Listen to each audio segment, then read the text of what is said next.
E aí pessoal, tudo bom? André Leite, nosso canal de investimentos, falando um pouquinho dos mercados globais, fazer o nosso giro global. Semana passada foi uma semana curta nos Estados Unidos, feriado de Thanksgiving, dia de ação de graças, o feriado foi na quinta-feira, sexta-feira é aquele dia meia boca, o pregão funciona com baixíssima liquidez, então foi uma semana com muito pouca liquidez nos Estados Unidos.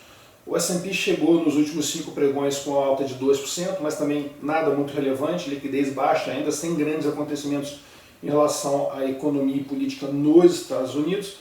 O grande fato da semana foi a questão da Covid na China. Piorou, já estão com para lá de 30 mil casos, você tem problemas de protestos, né? Os chineses protestando, brigando com a polícia, não aguentam ficar mais presos, né?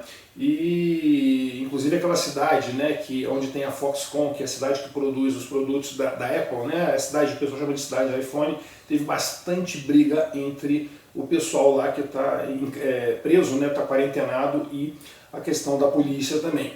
A China é aquilo que a gente vem falando, eles se meteram com a história do fico em casa numa baita de uma confusão.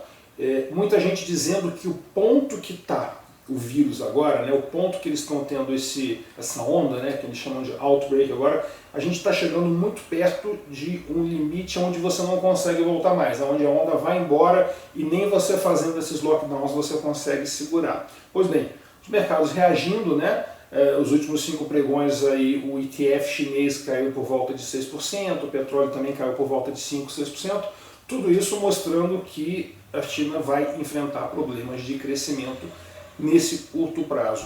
Eu particularmente acredito que a solução para a China é uma mistura de vacinação maciça. Eles não têm vacina pronta ainda, eles vão ter que engolir um pouquinho o orgulho deles, vão ter que comprar as vacinas que funcionam, vão ter que comprar uma vacina Pfizer-BioNTech, vão ter que comprar a vacina Moderna. Inclusive, as primeiras tratativas disso já andaram acontecendo e eu espero que vamos ter notícias nesse sentido, né?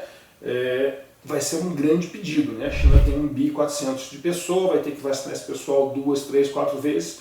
Imagina o tamanho dessa ordem, mas eu acho que a China não tem muito por onde escapar. Vai ter que usar a vacina ocidental, vacina que funciona. O Ocidente, tanto o Partido Democrata americano quanto o chanceler da Alemanha, ambos já ofereceram as vacinas para a China. É muito mais uma questão de aceitar a realidade, comprar essas vacinas, vacinar a população e começar uma liberação do pessoal para levar uma vida normal, senão a China vai ficar, sei lá, até quando nesse abre e fecha com a economia bastante prejudicada.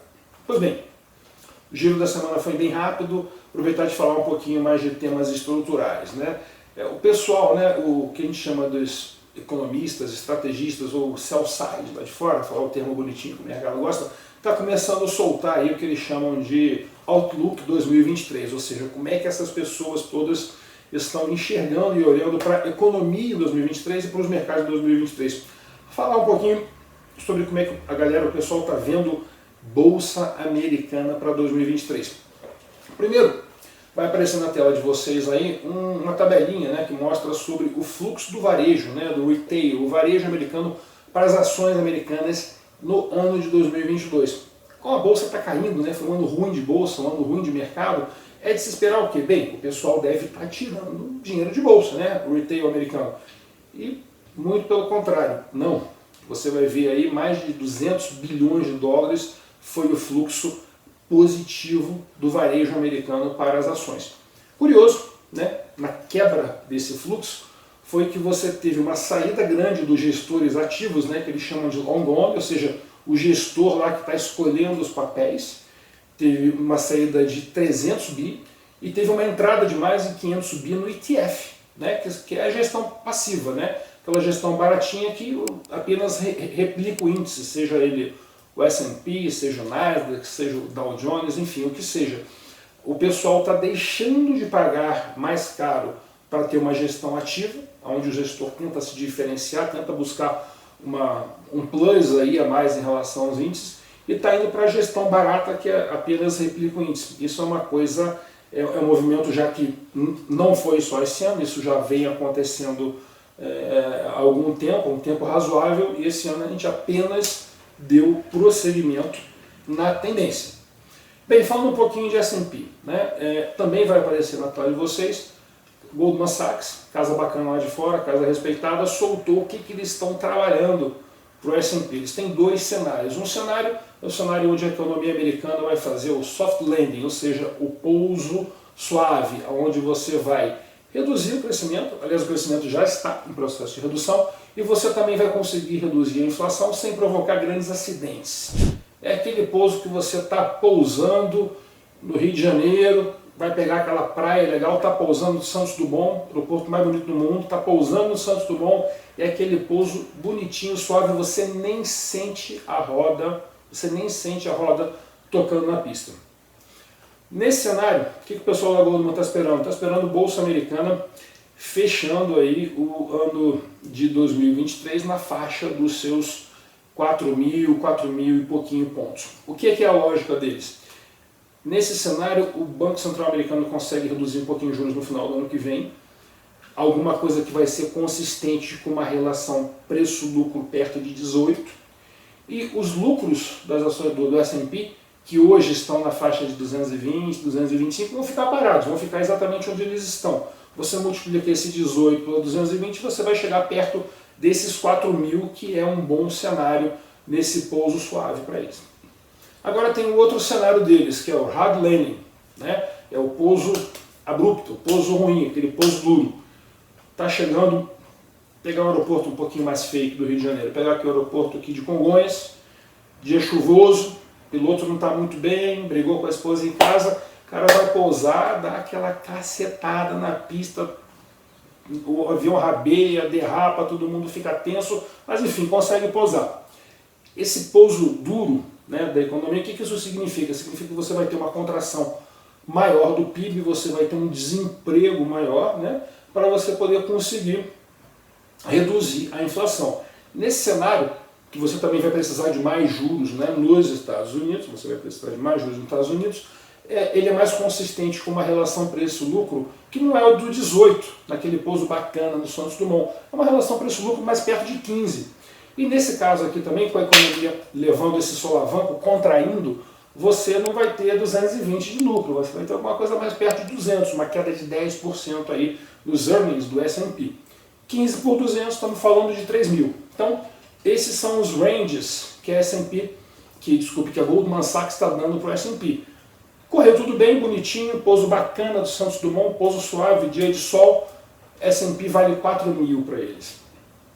Pousou em Congonhas, pouso duro, chovendo, horrível, desconfortável, pouso para eles já não vale mais 4.000, o negócio vai valer 3.000. Então o range da Goldman Sachs para o S&P para 2023 está entre 4.000 e 3.000. Pois bem, vale a pena investir em S&P? Óbvio que não, porque qual o número hoje em dia do S&P? 4.000. Se você olhar hoje para a tela, você vai ver lá, S&P está 4.000 pontos. Então, qual a simetria? A simetria para você comprar o S&P nesse nível de preço me parece não muito boa. Recomendação para os ativos lá fora, para as alocações aí em bolsas desenvolvidas, aqui nesse caso específico que a gente está falando, é o S&P, é por hora ficar de fora, né? Eu sei que pessoa física não vai ficar vendida, não pode ficar vendida, alguns mais sofisticados podem fazer algumas coisas com puts, com opções, mas não é o nosso objetivo aqui. Pessoa física, você compra, ou você não faz nada. Então, nesse caso, alocar lá fora é melhor você não alocar em bolsa, a relação risco-retorno está ruim. Minha visão, é muito melhor você começar a olhar para juros, né? Você tem uma economia global que vai desacelerar, ano que vem, em algum momento, os juros vão fazer pico, o Fed Fund está projetando parar perto dos 5%, de repente o Fed leva isso com 5,5%, mas, ou seja, 80%, 90% do movimento de juros já foi feito. Em algum momento a gente vai começar a ver esses juros caindo. Então, começa a ficar interessante lá fora você olhar para bonds, a sua alocação lá fora, você olhar para Treasury, você olhar para o Investment Grade americano, que paga um prêmio sobre o Tesouro Americano, para os mais ousados, o High Yield americano, que são as empresas que não são grau de investimento, estão pagando hoje perto de dólar mais 9, dólar mais 10. Bastante apetitoso. A relação risco-retorno na renda fixa, lá fora, também né, estou falando do lado de fora, está mais interessante do que você está em bolsa. A bolsa, o upside está muito limitado, você tem mais para perder do que para ganhar. Então é isso. Fizemos aí o nosso giro da semana, falei um pouquinho da última semana, que não teve grandes novidades nos Estados Unidos e Europa. teve novidade da China, Covid piorando, e estamos falando um pouquinho sobre o Outlook 23, o que as casas legais lá de fora estão falando, estão achando de mercado financeiro. Então é isso, gente. Curte o nosso sininho, dá o joinha aí, mostra para os seus amigos, divulga para os seus amigos, e um grande abraço, até o próximo vídeo. Tudo de bom.